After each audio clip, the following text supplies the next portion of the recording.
Welcome viewers. Click the red button to subscribe and press the bell icon to get all updates.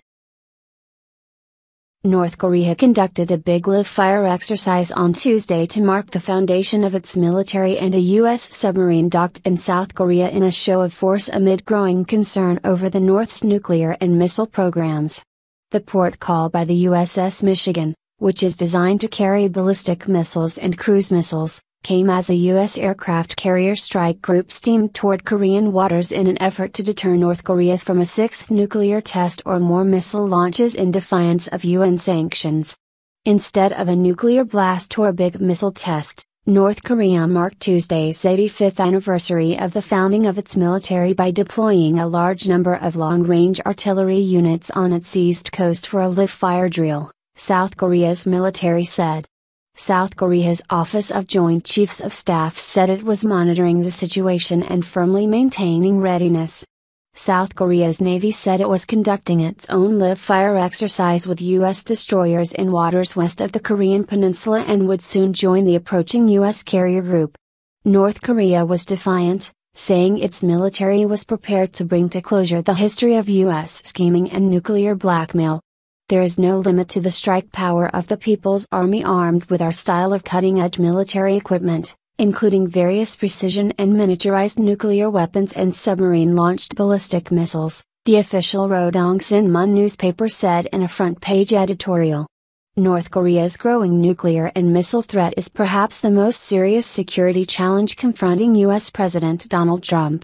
He has vowed to prevent North Korea from being able to hit the United States with a nuclear missile and has said all options are on the table, including a military strike.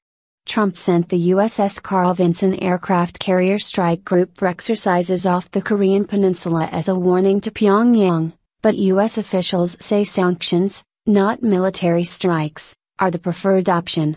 On Monday, Trump called North Korea a global threat and a problem that we have to finally solve, and said the UN Security Council must be prepared to impose new sanctions.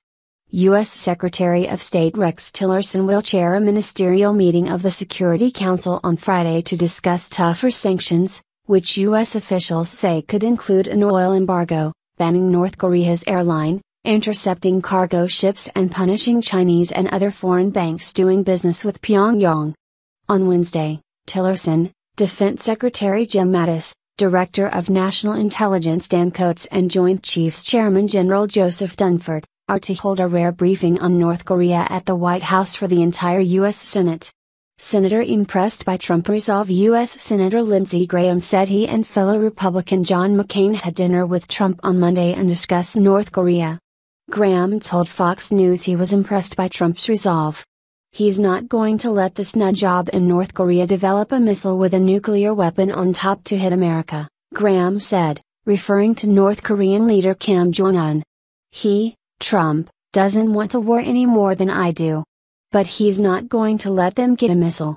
That's where they're headed, and China needs to up their game to stop this before it's too late.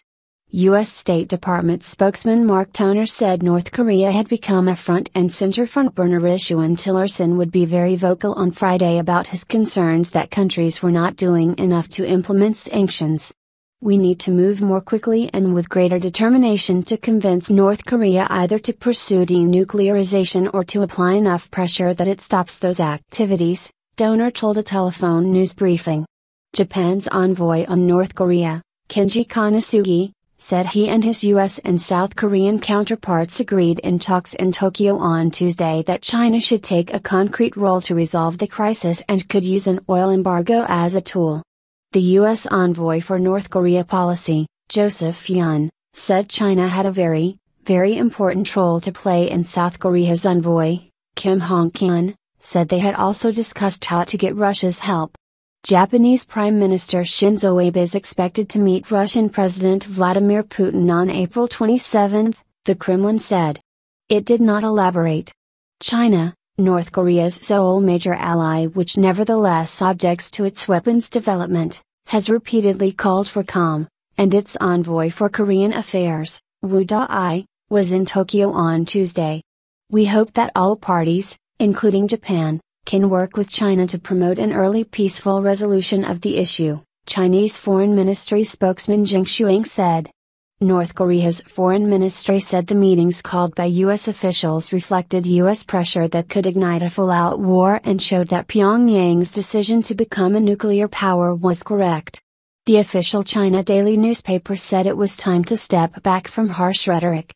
Judging from their recent words and deeds, policymakers in Pyongyang have seriously misread the UN sanctions, which are aimed at its nuclear missile provocations, not its system or leadership, the newspaper said in an editorial. They are at once perilously overestimating their own strength and underestimating the hazards they are brewing for themselves.